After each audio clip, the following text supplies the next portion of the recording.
the first female president, and the first president who I'm told is not brethren.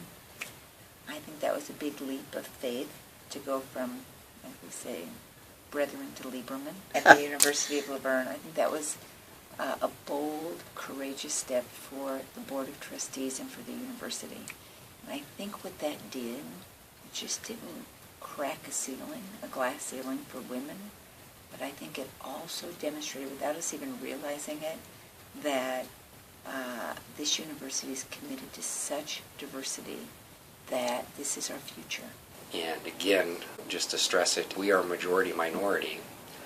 Welcome to An Oral History of the University of Laverne, a documentary series prepared by the students and faculty of Honors 304-351 during the university's 125th anniversary year, 2016-2017.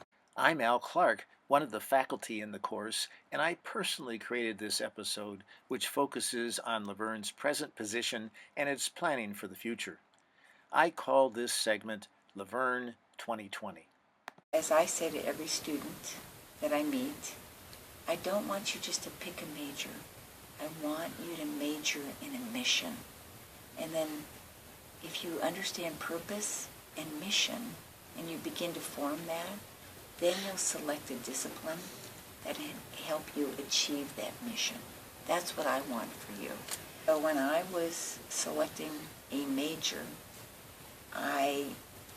without realizing, without being able to articulate it, I wanted my mission to be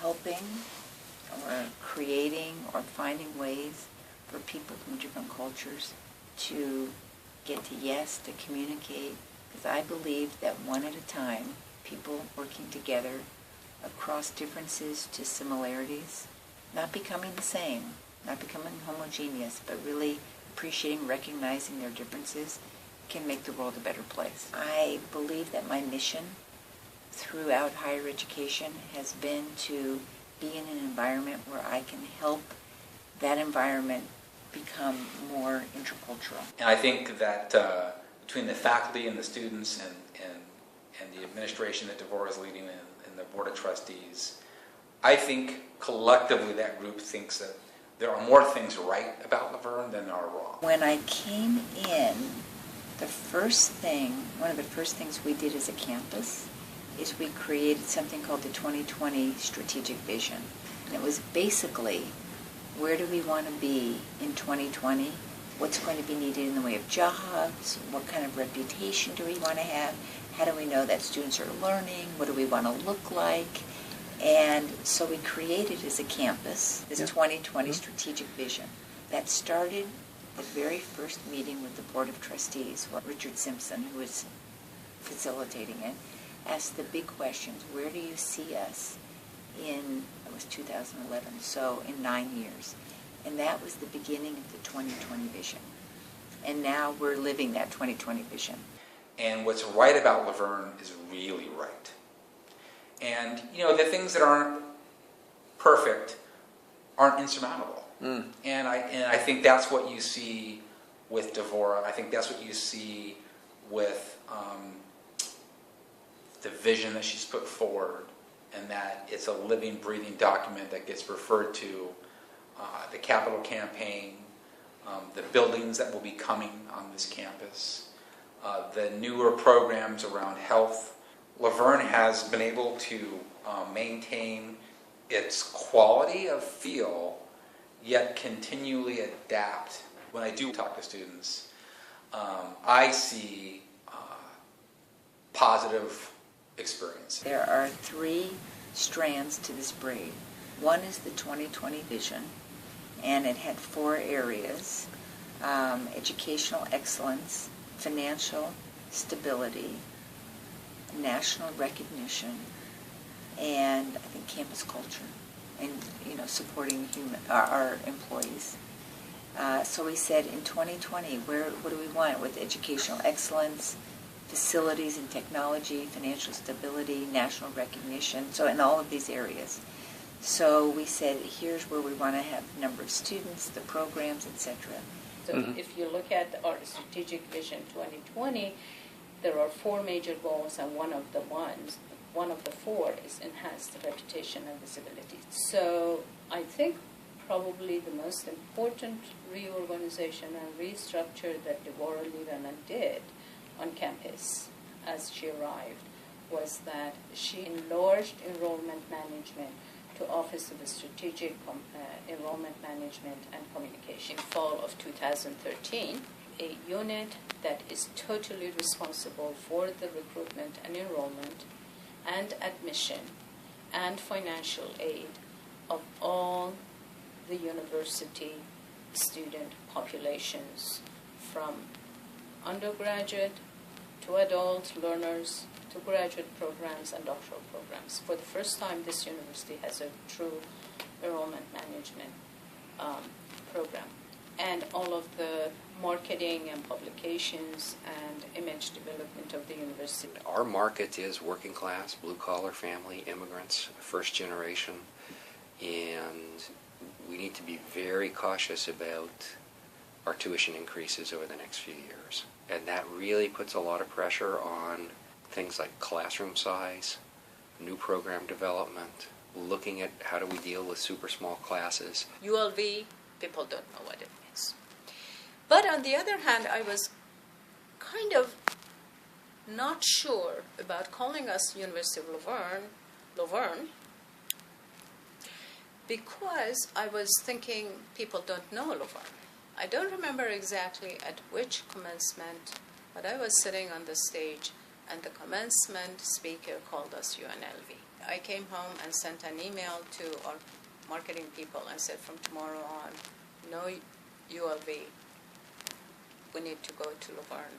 And the second strand then is what facilities and technology is going to support that.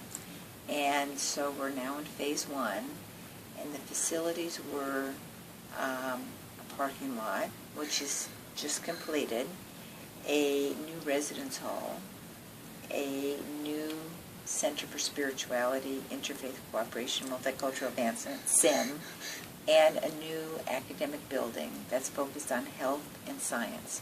So that's the second strand.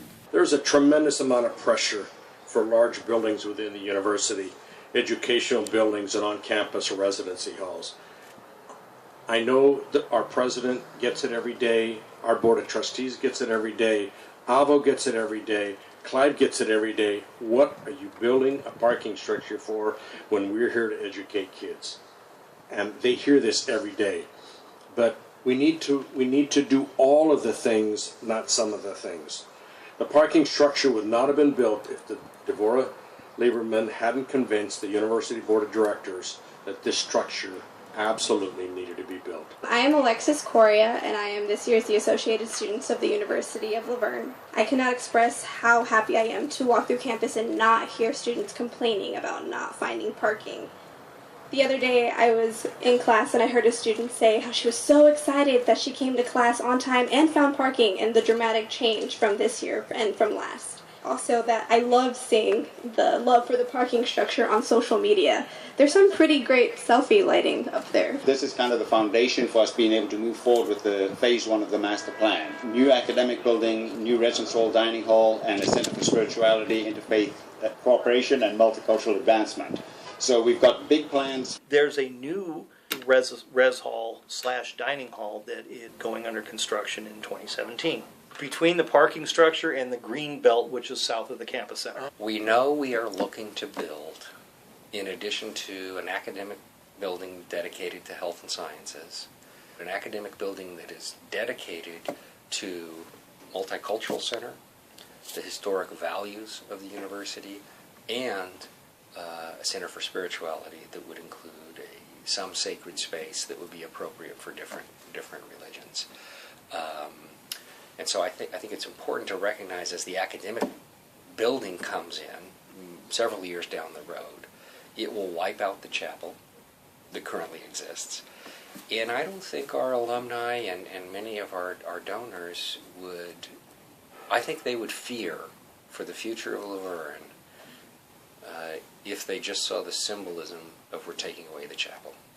If it wasn't somehow replaced with a 21st century version of our heritage, I think that would alienate an awful lot of people, and I think it would rob students of a distinctive opportunity that Laverne has. And we talked about intercultural, we talked about diversity. So the chapel, which is the center of our campus, it houses our values and what we've done for 125 years. So the new chapel that's going to be going in its place is going to be named something like SIM, the Center for Spirituality, Interfaith Cooperation, and Multicultural Advancement. So spirit, interfaith, multicultural, it's those three things together, bringing the faculty together, the students, the community. It's those things together. That's what we need in this world. The other component I'm excited about is that would create significant space for a multicultural center. At present, our multicultural center is simply too small to serve the number of students that we have. But how do you get all of these things in the first strand and the buildings and technology in the second strand? You have to take out some debt and some bonds. You have to save money in your bank account, and you have to raise money from donors. So we are in a $125 million campaign, the largest campaign in our history, and those dollars are going into primarily scholarships, these buildings, and other initiatives in those two strands. The university last year received an upgrade in its credit rating. Nationwide, only 5 institutions in 2014 received an upgrade. That's a testament to the fact that financially we're in much better shape today than we ever been in the past. Compensation is an ongoing struggle. No matter where you're at whatever institution, at whatever level, the general consensus by most people, according to polls, is that they're overworked and underpaid. I think the University of Laverne is built on the backs of those who have dedicated themselves to exceptionally hard work. All of the best that has happened around here has been done by people who've given more, maybe than what they're paid. Moving the compensation philosophy to adopt the basic notion that all employees, if performing well, should be at the national average of all private universities for their particular job, plus a 10% regional factor because California is expensive to live in. I think making that a priority, and we've made it a priority and we've taken one step, but we have a couple more steps to go. I think it's going to be absolutely critical because I honestly think most people will buy into our mission and want to work here because it's a beautiful mission. And it's important that we compensate them at least at the median so that they feel respected and that it's an appropriate wage. People will still want more and people still deserve more. But when we are still with a low endowment, small class size, heavy Pell Grant financial aid, first generation students, and heavy discount financial aid that we give to our students, the dynamics of priorities become very difficult. We just can't do everything. We can't build everything. We can't support everything. But focusing on our people as a key priority is I think, critical. I remember 2 things when I first started. One is some old-timers came to me and said, when you get your check on Friday, go to the bank right away. The kind of other thing I heard was there was talk that we're going to try to bring everybody up to, I think, the 70th percentile of pay. And that was considered a lofty goal. Well, 20-something years later, we're looking at 100%, plus a regional salary factor. So I think that's great progress. How do we create a fiscally sustainable model that's going to help us be healthy for the next 10, 20 years? And I think that's really a major portion of a provost's job, is working with the CFO and working with enrollment management to ensure we're on the right trajectory. We're still very much an enrollment-dependent institution. Any changes in our enrollments up or down impact our budget.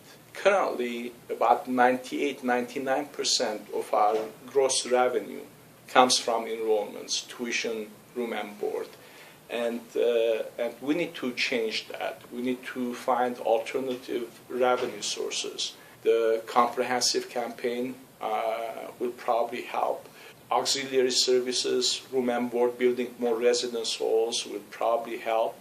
Growing the endowment and using the income from the endowment for student scholarships and to subsidize the operating budget, that will probably help. So those are some of the things that we're looking at in terms of diversifying the revenue sources for the university. This is where Laverne has an advantage. Nationwide, high school graduates are shrinking. They're growing only in a couple of areas. The areas where they're growing are all heavily Hispanic. Florida, Texas, and California. And as a Hispanic serving institution, if we figure out how to do this right, we need to make sure we become the location of choice because we distinguish ourselves by serving first-generation students. That's an aspiration that I think we need to really take serious, not only because our mission, not only because it's right, because it's also critical to our future. I think the other area where we've struggled lately is in serving the adult learner. High school students, the number of graduates is going down, but the number of people who have never finished college, who have a little bit of who have a little bit of community college, who have a little bit of college and then dropped out, and maybe they went into the military to serve the country, maybe they had kids, maybe they decided to work for a family, maybe they got kicked out of school and screwed up the first time around. But the huge chunk of the people in their late 20s, 30s, and 40s who are realizing I need a degree, I need skills, I need competencies if I want to get the job I want and if I want to move up in the company that I'm in. And so the adult learner, if we have a history there of being recognized as a leader, and we need to refocus our efforts on making sure that we continuously improve and build on the quality that we have so that we become a destination of choice for adult students in the region. And so those two, between growth of Hispanic and first-generation students and growth of the adult learner, we have opportunities. I think the university has grown, and with not only grown quantitatively, but it has grown into a full university environment. It acted like a small college for many years, and there are wonderful advantages to that. But at some point in time, we needed to acknowledge the fact that we are a full-fledged university with very complex and sophisticated academic programs and faculty and stories to tell, and we needed to do a more professional way of handling all of that. Helping the adult learners on their time and in their place, after work, after classes, to give them tutoring through teleconference. Yes. To give them tutoring modules, help with papers, help with rewrites, through online. And that will continue to be important because so many of the adult learners and so many of our graduate students, we can't operate a lot of our services on a 9-to-5 model because that's when they work. So how do we serve them maybe starting at 6 in the morning? How do we serve them late at night? I think that's where the library has really been a leader. Excellent job of providing student services almost 24/7. How do we expand that to other aspects of the university? Maybe financial aid, maybe the registrar, tutoring, mentoring, advising. I think that's going to be a challenge for us, but it's something we need to look into. It is a wonderful mosaic that this institution has built. It needs to go further. I think it will go much, much further.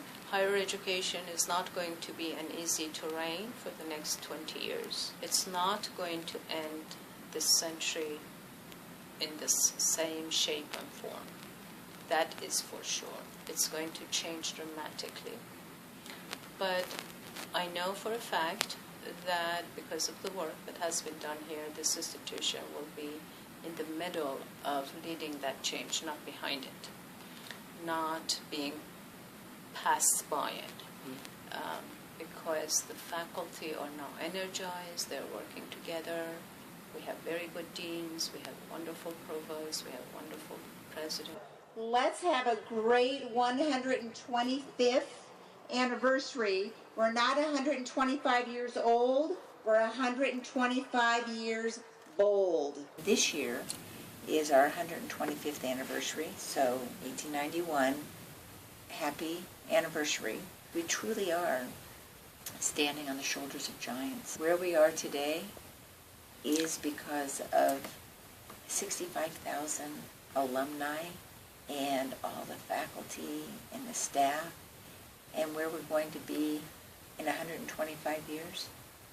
This is the year that celebrates the past, but really begins the next visioning for the 2030 vision, because we're now in 2016. And with this year, we're going to help determine what we're going to look like for the next 100 years.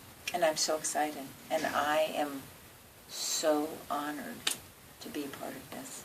I would like to thank Brian Best and Ben Jenkins for assistance in creating the series An Oral History of the University of La Verne, as well as over 300 interviewees. I would also like to thank the University Archives for the use of these 6 interviews.